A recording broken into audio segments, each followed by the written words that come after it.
Blue lock is fun, इसमें कोई दो राय नहीं है, लेकिन इंटरनेट में हल्का सा डिस्कशन देखने के बाद मुझे अंदाजा हुआ है कि इस सीरीज में सही एक्सपेक्टेशंस लेके घुसना बहुत जरूरी है। इसलिए सबसे पहला इंपॉर्टेंट क्वेश्चन है कि ब्लू लॉक क्या नहीं है। ब्लू लॉक स्पोर्ट्स एनिमे नहीं है, या कह दो है भी नहीं भी। तुम फुटबॉल को रियलिस्टिकली ग्राउंडेड वे में पोर्ट्रे होते देखना चाहते हो तो ना, तुम गलत जगह आ गए हो। कैरेक्टर्स फील्ड में एक दूसरे से इंटरेक्ट करते हैं तो ऐसे क्रिंजी एजी वन लाइनर्स मारते हैं लाइक आई किल यू। कुल मिला के मैच के टाइम इन लोगों का दिमाग गेम में इतना लग जाता है कि बात करते समय मन में सबसे पहला सेंटेंस जो बनता है उसे अगले के मुंह पे फेंक देते हैं।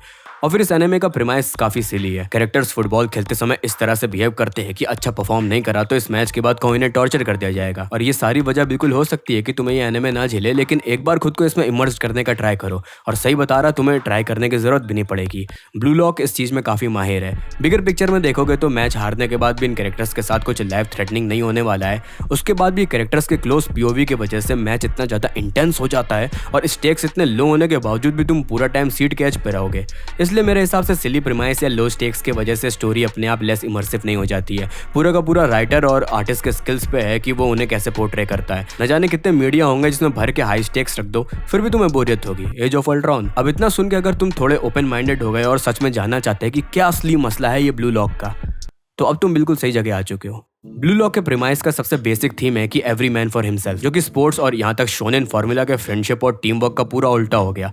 और इस वजह से ये सारे कैरेक्टर्स एक ही टीम में होने के बावजूद अपने टीममेट्स के साथ ही कंपटीशन में होते हैं। हर कोई अपना गोल या कुछ भी फील्ड में स्पेशल करके खुद को स्पॉटलाइट में लाना चाहता है। इसलिए हर एक मैच में तुम्हें हर एक इंपॉर्टेंट कैरेक्टर का कुछ ना कुछ बढ़िया कैरेक्टर मोमेंट देखने को मिलेगा ही मिलेगा। और ये बात को हल्के में ना लेना, ये ऑथर इतना ज्यादा कंसिस्टेंट है इस लिटरेरी डिवाइस को लेके कि तुम्हें कभी भी इस स्टोरी में कोई ऐसा कैरेक्टर नहीं दिखेगा जो अगर मैच में मौजूद है और उसका कुछ धाकड़ मोमेंट ना हो। और अगर धाकड़ मोमेंट नहीं है तो इंटेंशनली किया गया होगा। मैच के दौरान ही तुम्हें उस कैरेक्टर की पीओवी भी प्रोवाइड कर दी जाएगी जहां वो सोच रहा होगा कि इस मैच में वो बड़ा चूतिया खेला, और फिर आगे आने वाले मैचेस में उसका कैरेक्टर आर्क होगा। कहने को कह सकते कि ब्लू लॉक में है ही क्या, मैचेस ही तो हो रहे हैं और कैरेक्टर्स को स्क्रीन टाइम मिल रहा है, बिल्कुल बेसिक चीज। लेकिन तुम हल्का सा भी ब्लू लॉक की स्टोरी टेलिंग को एनालाइज करने बैठोगे तो तुम्हें एहसास होगा कि एक एक कैरेक्टर मोमेंट्स कितने मेटिकुलसली प्लान करके किए गए। किस कैरेक्टर ने गोल मारा, किसने गोल रोका, किस वाले को हम लोग भूल रहे थे जिसने मैच में ट्विस्ट ला दिया, या फिर इस मैच की शुरुआत में उस अननोन साइड कैरेक्टर पे ज्यादा फोकस क्यों किया जा रहा था भाई। यहाँ तक कि प्रोटैगनिस्ट की टीम हारती भी है तो इतने डिफरेंट तरीके से उसे पुल ऑफ किया जाता है और इस चक्कर में तुम पूरे मैच में गेस करते रहोगे कि इस बार क्या होगा,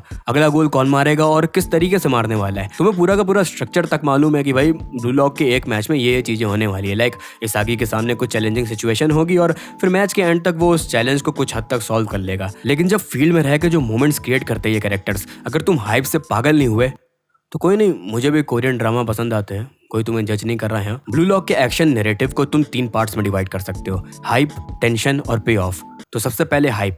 इसमें मैं तुम्हें अपने फेवरेट मैच का एग्जांपल देके बताता हूँ, team blue lock versus Japan under 20। Don't worry, मैं ज्यादा कुछ स्पॉइल नहीं करूंगा, ट्रस्ट मी। पूरे सेकंड सीजन का सबसे बड़ा सेलिंग पॉइंट है ये मैच, और यहाँ इस जगह मैं तुम्हें इस मैच के उच्च कोटि के हाइप से सेल करने वाला हूँ। तो भाई ब्लू लॉक के शुरुआत के मैचेस का सबसे बेसिक फॉर्मूला ये रहता है कि हमारे प्रोटैगनिस्ट के अगेंस्ट की टीम में गिनती के 2-3 कैरेक्टर्स इंपॉर्टेंट होते हैं और उन्हीं के साथ मैच में अपने टीम के मेन कैरेक्टर्स को भी इंपॉर्टेंस मिलती रहती है। जैसे पहले में तुम्हें ये लौंडा दिखेगा, बारो द किंग, जो कि भयंकर स्ट्राइकर होता है, अकेले अपने बलबूते पे ये प्रोटैगनिस्ट की टीम को हरा देता है। और ऐसे ही उसी मैच में अपनी टीम के भी 1-2 कैरेक्टर शाइन कर देते हैं, जैसे अपना हीरो स्ट्राइकर कुनिगामी, ड्रिबलर बाचिरा और स्पीडस्टर चिगिरी।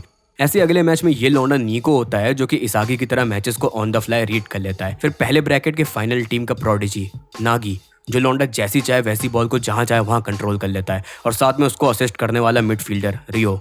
अब पहला ब्रैकेट खत्म होने के बाद ब्लू लॉक ऐसा करता है कि ये सारे इंपॉर्टेंट कैरेक्टर्स को अलग अलग 3-3 की टीम में बांट देता है। तो तुम्हें अब इन स्पेशल कैरेक्टर्स के साथ नए कॉम्बिनेशंस देखने को मिलेंगे। आगे के राउंड्स में और इंपॉर्टेंट कैरेक्टर्स इंट्रोड्यूस होते रहते हैं, जैसे सबसे बड़ा एग्जांपल है ब्लू लॉक का नंबर 1 रिन नितोशी। तो भाई इतनी ही बीसी तक की तुम्हारा एनिमे का सीजन 1 खत्म हो जाता है। तुम ब्लू लॉक के सारे मेन कैरेक्टर्स और काफी छोटे छोटे साइड कैरेक्टर्स को भी अच्छे से जान चुके होते हो, क्योंकि हर मैच में हर एक का शाइनिंग मोमेंट होता ही होता है। और अब आते हैं सीजन 2 वाले मैच में, team blue lock versus Japan under 20। Match का प्रीमाइस बस इतना होता है कि ब्लू लॉक जापान की अंडर 20 ऑफिशियल टीम के साथ मैच खेलेगी और जो जीतेगा वो अगली ऑफिशियल जापान की अंडर 20 टीम हो जाएगी। जापान का बेस्ट प्लेयर और रिन इतोशी का बड़ा भाई इतोशी साए भी U20 से खेलने को तैयार हो जाता है, जो कि अपने आप में हाइप की बात है। लेकिन ब्रो, टीम ब्लू लॉक का जब फॉर्मेशन डिसाइड किया जाता है उस लेवल का हाइप मैंने रिसेंटली किसी चीज में नहीं देखा। तुम समझो, तुमने जितने भी खतरनाक प्लेयर्स को सीजन 1 में देखा था सब के सब एक ही टीम से खेलेंगे। रिन, इसागी, बाचिरा, नागी, रियो, बारो, चिगिरी, यहाँ तक कि अपना भाई निको भी सेंटर बैक से खेलता है। तुम ऐसे समझो कि इसागी आगे अटैकिंग में फील्ड को रीड कर रहा है और ये लौंडा पीछे डिफेंस में है। कितनी ओवर पावर्ड चीज होगी।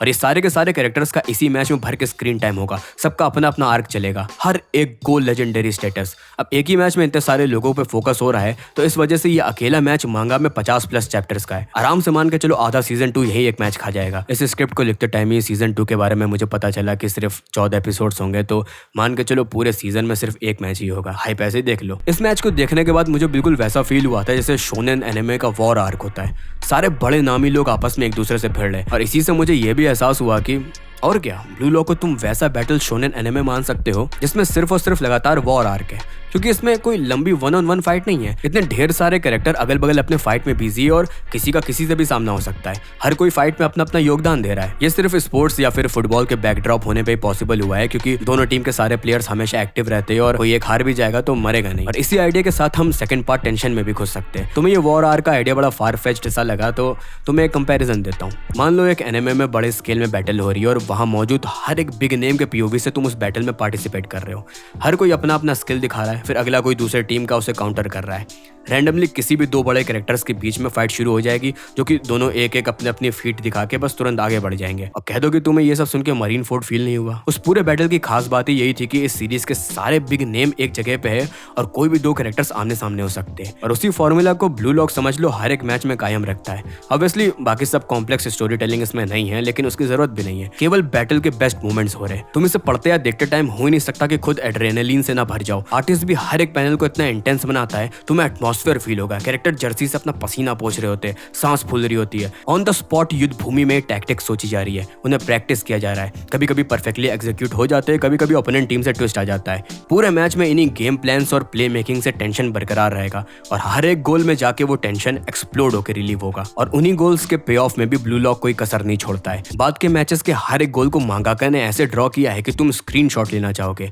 और वजह बस इतनी है कि उस एक गोल के लिए कैरेक्टर्स ने इतनी मत्था पेची की होती है, इतने माइंड गेम्स चलते हैं और जब गोल पड़ता है तो तुम खुद इन कैरेक्टर्स के साथ चिल्ला दोगे। गोल मारने के बाद जब सारे टीममेट्स स्कोर करने वाले पे कूदते हैं तो उन पैनल्स को आर्टिस्ट ने इतनी खूबसूरत तरीके से इलस्ट्रेट किया है। ये ब्लू लॉक का मेरा सबसे फेवरेट मोमेंट होता है जब गोल के बाद कैरेक्टर्स सेलिब्रेशन करते हैं। नागी का इस सीरीज का मोस्ट ट्रेंडी गोल मारने के बाद अवेकन फील करना, बारो का बेस्ट गोल अभी तक का, और अगले पैनल में अपनी जर्सी उतार के फेंक देता है। साला मैं भी वहां होता तो पगला जाता। और अभी तक की इस सीरीज में मेरा फेवरेट गोल हियोरी का असिस्ट और इसागी का गोल। वो गोल के पीछे इतना धाकड़ डुओ वर्क था। दोनों ऐसे फ्लो स्टेट में आ जाते जैसे बिना एक दूसरे से बोले, बिना एक दूसरे को देखे ही पास कर देते, जैसे उन्हें पहले से पता है कि अगला किस पोजीशन में होगा। और जब आखिर में हियोरी पास करता है और इसागी वहां मौजूद होता है तो दोनों टीम के सारे मेंबर्स की आंखें चौंधी आ जाती है। फिर लेजेंडरी गोल और उसके बाद दोनों का चीखने वाला पैनल। हाँ, बिना कॉन्टेक्स्ट के देखने पे ये पैनल थोड़ा वियर्ड लग रहा है, लेकिन सही बता रहा है। इस सीन में जब तुम पहुंचोगे तो इसे उठा के फ्रेम बना के अपने घर में रख लोगे और फिर दोस्त लोग और रिश्तेदार उसे देख के वियर्ड आउट होते रहेंगे। अगर अब भी तुम्हें ब्लू लॉक नहीं पढ़ना देखना तो क्या कर सकते हैं, अपना घर बताओ कहाँ है। घर से उठा के अपने घर में लाके साथ में बैठ के दिखाऊंगा। मैंने ये 276 चैप्टर समझ लो मुश्किल से 5 दिन में पढ़ डाले थे। सही बता रहा, मुझे पता भी नहीं चला कि मैं आखिरी चैप्टर में पहुंच चुका हूँ। इतने से समझ सकते कि ये सीरीज मुझे कितनी पसंद आई। तो भाई आज की वीडियो यहीं ख़त्म होती है। मैंने अपने वीडियो लाइनअप्स को बहुत ज़्यादा तगड़ा कर लिया है। समझ लो मेरे दोनों चैनल्स में आगे की 5-6 वीडियोस मैंने डिसाइड करके नोट्स में लाइन से लिख दी है। तो लाइफ में कुछ चुतियापा ना हुआ तो कंसिस्टेंसी मेरी बरकरार रहेगी। इस वीडियो के बाद अपना इंस्टाग्राम भी चालू कर दूंगा, रील्स वगैरह या हल्का फुल्का अपडेट डालता रहूँगा कि क्या पढ़ देख रहा हूँ। और बस इतना ही। जिसको नहीं पता कि मेरी अगली वीडियो क्या होने वाली है तो पिछली बारबेरेला वाली वीडियो में मैंने बताया है, जाके देख सकते हो। मुश्किल से 3 मिनट की होगी। चलो बाय।